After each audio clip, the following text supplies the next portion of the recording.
casa no es hotel.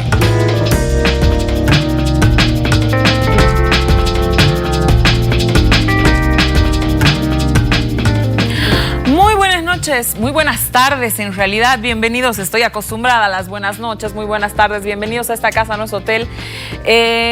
Hemos hecho el programa un poquito más temprano por varias razones.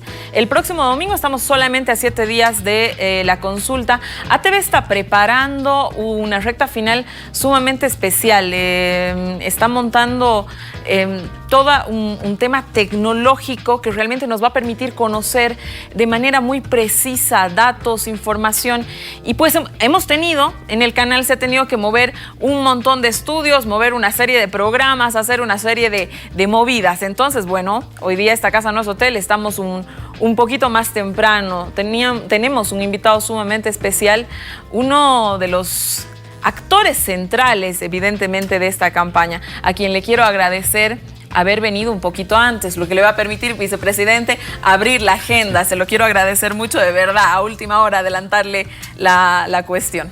Susana, muy buenas tardes, muy buenas noches a todas las personas que nos ven a través de la red ATV. Muy buenas tardes, muy buenas noches. Muchas gracias por la invitación. Un privilegio para mí estar frente a usted. Muchísimas gracias por venir, vicepresidente. Vicepresidente, estamos a 7 días de la consulta. Este primer bloque yo quiero hablar de la campaña, pues es lo que hace la coyuntura. Vicepresidente, hemos visto una cosa casi inédita en esta campaña. Casi que se habría eliminado la figura de vocero dentro del MAS, y es el vicepresidente y el presidente que han encumbrado esta campaña. Casi, y en muchos medios lo hemos leído hoy día, que se la hubieran puesto sobre el hombro, vicepresidente. Hágame usted una evaluación de eso. Cuéntenos por qué se ha encumbrado tanto la figura del presidente, su figura, para esta campaña. No, cada vez que hay elecciones que tienen que ver con el ámbito nacional, Susana, Evo y Álvaro asumen el trabajo todoterreno. Yo estaba recordando que este ritmo de campaña, de visitas a radio, a televisión, de caminatas, la hemos hecho el año 2005, en el mes de agosto, septiembre, octubre. De igual manera, el año 2009 también lo hicimos. Quizás el 2014 no fue tan intenso, pero el año 2009 y el 2005 fue así. Ustedes nos veían en primera línea, dando el pecho contra la bala opositora y enfrentando con la palabra, con la verdad. Y ahora estamos así, estamos a cuanta invitación nos hagan. Si tenemos que cocinar un chairo y luego hablar de política, lo hacemos. Si tenemos que bailar reggaetón y luego una morenada y luego hablar del referéndum, lo hacemos como corresponde. Evo y Álvaro siempre dando la batalla, siempre hablando de frente, siempre asumiendo personalmente los combates frente a las fuerzas opositoras. Una campaña sumamente complicada, vicepresidente. Yo quiero que usted me haga una evaluación como uno de los actores centrales de esta campaña. ¿Cuáles han sido, desde su perspectiva, los momentos que ha tenido desde esta campaña? Como yo lo veo, 2 momentos sumamente importantes. Sánchez Berzaín liderando la campaña. Creo que eso fue un tema que ancló en la sociedad. Hemos visto videos, etcétera, Manfred Reyes Villa haciendo declaraciones permanentes en diferentes medios. Entonces, pues uno podía asumir que era verdad lo que estaba diciendo el gobierno, en el sentido de que había, no sé si una dirección de campaña, pero que sí había una presencia importante en la campaña de estos personajes, pues lo hemos visto. Un segundo momento donde vemos un MAS luchando contra la corrupción a raíz de diferentes denuncias. Vicepresidente, ¿cómo ve usted los momentos de la campaña? ¿Cuáles serían para el movimiento al socialismo los momentos por los que atravesó la campaña y en qué momento estarían ahora? Esta campaña se ha caracterizado fundamentalmente, Susana, por un movimiento al socialismo que tiene un plan, que tiene un proyecto de país. La Agenda Patriótica 2029, el Plan de Inversiones y Desarrollo y de Reducción de la Pobreza 2015-2020, que lo hemos expuesto a todo Bolivia. Todo Bolivia sabe, hasta los opositores acaban de aprobarlo en la Cámara de Diputados sin emitir una observación, y a las comas porque los opositores no tienen una propuesta de país. El gobierno comenzó, sabemos dónde vamos a ir. Vamos a mantener estabilidad económica, vamos a garantizar inversiones, vamos a modernizar el país, nos vamos a convertir en centro energético. Y la oposición, como no tenía con qué enfrentar, porque siempre se enfrenta a una propuesta con otra propuesta de país. Y los opositores desde hace 10 años no tienen una propuesta de país. Entonces comenzaron con, ustedes tienen un plan de gobierno perfecto, nosotros defendemos la democracia y somos una acción ciudadana. Se camuflaron como partidos y quisieron presentar que los que decían no era un conglomerado de ciudadanos de la calle que se les ocurre decir no. Y ahí nuestra respuesta fue muy contundente. Momento, señores, detrás del no está el señor Donia Medina, detrás del no está el señor Tuto Quiroga, detrás del no está el señor Manfred Reyes Villa, y detrás de ellos está el señor Sánchez Berzaín. Lo dijimos y se verificó. Los señores Sánchez Berzaín anda tuiteando todo el día con la campaña por el no. El señor Reyes Villa sacó un video diciendo: si él gana el no, vamos a revocar a Evo Morales inmediatamente. Entonces, esta fue el primer, digamos, round de la campaña. Nosotros con un plan de gobierno, ellos con un camuflaje ciudadano que les fracasó, que falló, lo develamos, y entonces pasaron a una segunda fase. La segunda fase debe tener unos 15 días, que es la campaña de la guerra sucia, ¿no? Que yo nunca la había visto así. Estoy en campaña, haciendo campaña desde el año 2005, y nunca había visto la desesperación para manejar mentiras, para difamar, para intentar enlodar a las personas. Y eso comenzó hace 15 días con el tema de la supuesta denuncia de tráfico de influencias, donde se ha tocado la vida personal.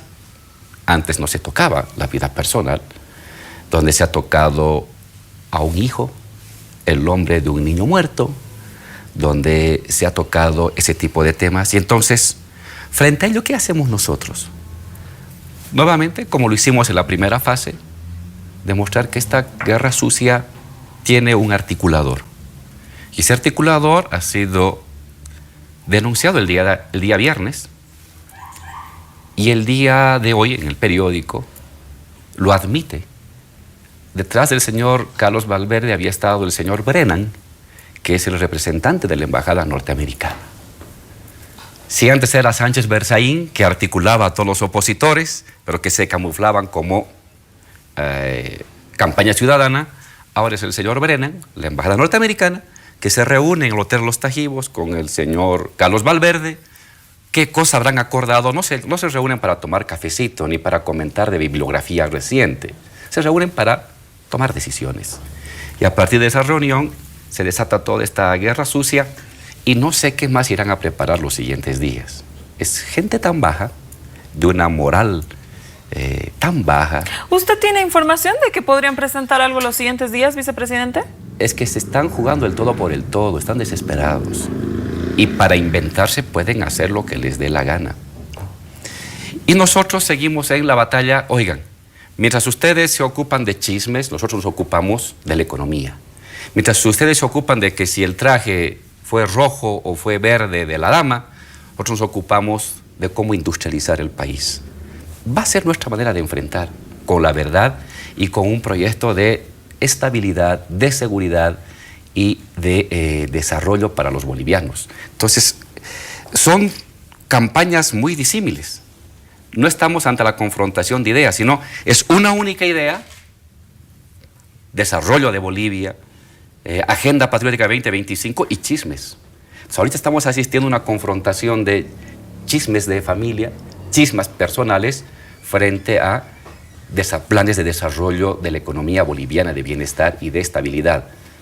Nosotros no vamos a cambiar de actitud, no vamos a entrar a la guerra sucia. Nosotros no hemos entrado a guerra sucia. Una sola calumnia, difamación nuestra contra algún opositor, ninguna. Ellos han comenzado con el chisme, con la difamación, con la calumnia, con la mentira, y nosotros ¿con qué enfrentamos? Con la verdad.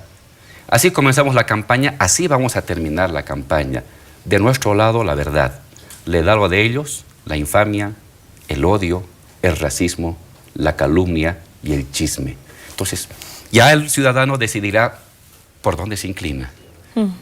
Por el odio, por la mentira, o se inclina por darle una vida digna a su hijo, a su familiar, a su pariente en los siguientes 10 años que vienen por delante. El presidente dice algo que, a ver, para ser claros, ¿no? Si hay algo que el gobierno ha hecho de manera eficiente es luchar, ¿no? Luchar contra la pobreza, luchar para nacionalizar, luchar, o sea, son unos luchadores natos. En palabras del presidente decía que la lucha más difícil que le había tocado asumir era la lucha contra la corrupción. Vicepresidente, ¿por qué esta lucha es la más difícil?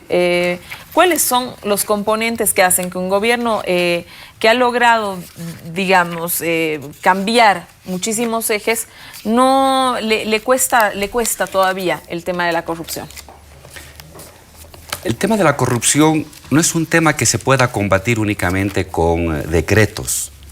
No es un tema que se pueda combatir únicamente con leyes. Es un tema que tiene que ver con los comportamientos humanos, Y entonces eso es algo que se construye en décadas. Bolivia ha estado acostumbrado a que la política era la mejor forma de enriquecerse, que la política es la mejor forma de volverse millonario. Tengo el relato del libro de Alcides Arguedas, Los caudillos bárbaros, caudillos letrados, unas historias una de las historias mejor relatadas de Bolivia, y te muestran desde entonces que se asociaban los grupos de interés para hacer golpes de Estado y a partir de eso enriquecerse. Esta ha sido la historia de 180 años de la vida en Bolivia. Entonces, está como que arraigado en ciertos hábitos políticos de la gente. Romper ello es complicado, pero tienes que hacerlo. Con el acto personal, con la decisión personal, con la vigilancia personal y también con la ley. Nosotros, Susana, hemos metido a la cárcel a un exalcalde nuestro. Hemos metido a la cárcel al presidente del Senado nuestro. Hemos metido a la cárcel al presidente de IPFB nuestro. Hemos metido a la cárcel a 2 exministros nuestros. Dame un solo ejemplo en el gobierno del MNR, de Sánchez de Lozada, de Tuto Quiroga, de Banzer. Un solo ejemplo de un viceministro detenido. Yo te puedo dar 20 ejemplos de ministros, viceministros, parlamentarios corruptos que en vez de ir a la cárcel se van a Miami a gastar la plata. Y en nuestro caso, te he citado 5 nombres de exministros. La compañera Julia Ramos, exministra. El compañero Santos Ramírez, expresidente del Senado. El compañero Patana, alcalde de la ciudad del Alto. El senador Choque. Autoridades que en nuestra gestión de gobierno no se han escapado a Miami a gastar la plata. Están en la cárcel. Eso es luchar contra la corrupción. Eso es luchar contra la corrupción. Reto yo a los opositores, denme un solo ejemplo cuando eran gobierno. Los que ahora escriben, ¿no? Se hacen a los pulcros, fueron parte del MNR, del ADN, del MIR, comenzando por los pseudosocialistas que se pasaron con bagaje intelectual a servir a la derecha. Un solo ejemplo de que hayan metido, cuando eran gobierno, a un exministro o a un presidente del Senado corrupto a la cárcel. No, los dejaban escapar, se iban con la plata. ¿Dónde están los ministros de Sánchez de Lozada? Gastando la plata que robaron. ¿Dónde está el señor Pepe Lucho Paredes, alcalde del Alto, que se robó no sé cuántos millones, gastando su plata en el extranjero? ¿Dónde está un compañero nuestro que cometió un error? En la cárcel. Eso te muestra entonces las diferencias de un gobierno que asume la batalla contra la corrupción, pero no con la retórica, sino con los hechos. En nuestra gestión de gobierno, Susana, la persona que sea, mi compañero, mi militante, mi ministro, mi diputado, mi senador, que comete un error, que comete un delito, se va a la cárcel. Y Álvaro y Evo no van a intervenir para salvarlo. Y no vamos a aceptar que se escapen o se vayan a un exilio dorado a Brasil, o un exilio dorado al Perú. Ningún militante del MAS se ha escapado con plata al extranjero. Ninguno. Y yo te puedo citar 100 nombres de militantes del MNR, ADN y MIR que se fueron con dinero al extranjero para disfrutar lo que han robado en Bolivia. Eso te marca una diferencia de comportamientos y vamos a seguir siendo así. No vamos a proteger a ninguna persona. ¿Hasta cuándo durará esto? Es difícil. Ni en las sociedades supuestamente más desarrolladas, que tienen satisfechas las condiciones de vida, más fácilmente que las nuestras, se salvan de la corrupción. En todos los gobiernos. España, hasta la nuera del rey está involucrada en temas de corrupción. Es un tema cultural. Lo importante es la autoridad, qué actitud toma. Si la autoridad encubre a los corruptos, los deja escapar a Miami, o la autoridad dice, señores, eres mi compañero, mi amigo de confianza, mi cumpa, mi partidario, pero tienes que irte a la cárcel porque no te voy a defender. Tocar el dinero del pueblo es un delito. Y nadie tiene derecho a tocar el dinero del pueblo de manera dolosa. El que lo hace tiene que ir a la cárcel. Vicepresidente, yo me voy a permitir continuar en este tema, porque si hay algo que yo, después de hacer una evaluación, se debe reconocer, es que cada que hay una denuncia en general la presenta el Estado, ¿no? En general, en el caso del Fondo Indígena, la presentó la Contraloría. Siguió, por ejemplo, todo lo que usted señala, se metió gente a la cárcel, se hizo un proceso de manera ordenada, ¿no? Se hizo la denuncia, se hace la investigación, una interventora nombrada por el Estado, ¿no? Que saca resultados, publica los nombres en la página web, quién, cómo, cuándo, dónde vive, etcétera, ¿no? Todo eso está, ¿no? Se procede a tomar acciones, se mete presa a la gente, a una exministra, está en la cárcel, así como usted es senador también, ¿no? Y el tema sigue en agenda. Yo quiero, a ver, usted trabaja en medios, ¿no? Yo quiero que usted me explique por qué este tema sigue en agenda. Si el gobierno ha tomado todas las acciones que evidentemente nosotros no hemos visto en otros gobiernos que se vayan a tomar, ¿no es cierto? Pero desde su evaluación, ¿qué es, vicepresidente? Quizás es una sociedad que ha madurado y está exigiendo más responsabilidades. ¿O de qué se trata? Se trata de un hecho político. Quítele usted a la oposición sus chismes sobre el vestido de la dama y sus exigencias sobre la corrupción. ¿Qué le queda? Una idea, dígame, una propuesta, algo sobre el gas, algo sobre energía eléctrica, una media idea. No va a encontrar ni con lupa ni con microscopio. Lo que pasa es que tienes una oposición pobrísima, decadente, que no tiene una propuesta de país. Entonces se aferra vía medios de comunicación. Tienes aquí una cadena de medios de comunicación articulada que lo que hace es buscar agendar y buscar agendar y buscar agendar y buscar agendar estos temas, porque si desaparecieran esos temas de escena, te darías cuenta que tienes a unos opositores sin absolutamente una sola propuesta, una sola idea hacia la sociedad boliviana. Pregúntele usted a Doria Medina, al señor Quispe, pregúntele al señor Quiroga, ¿qué va a hacer para Bolivia hasta el 2025? ¿Qué va a hacer con el litio? ¿Qué va a hacer para garantizar el 5% de crecimiento anual, distinto a la manera en que quiere hacerlo Evo? Y simplemente los va a tener ahí a los tipos en cortocircuito, porque son incapaces de formular una idea propositiva para el país. Pero pregúntele sobre los chismes, especialistas, y los memes, especialistas. Entonces, lo que ha sucedido es que aquí ha habido medios de comunicación para opositores, digámoslo así, que se encargan desde hace un mes de agendar y de agendar y de agendar. Acuérdese, grábese, Susana, y las personas que me ven, pasado el 22 de enero, de febrero, tema de las empresas chinas y tema del Fondioc va a desaparecer del escenario. Le garantizo. Ya no van a ser los titulares de los periódicos de Página 7, ni de Herbol, ni de ANF, ni El Deber. No van a ser. Se van a ocupar de otros temas. ¿Por qué? Porque eso ha sido la línea establecida, encadenada, para enfrentar la batalla política. No les interesa debatir el destino del país. Les interesa, vía guerra sucia, agendar dos temas de una y otra manera para esconder la miseria moral, la miseria intelectual, la miseria política de los opositores. Me tengo que ir a un corte, vicepresidente, quédese con nosotros en esta casa, no es hotel. Estamos en una entrevista muy interesante con el vicepresidente del Estado Plurinacional y uno de los actores centrales de la consulta del próximo domingo. Quédese con nosotros.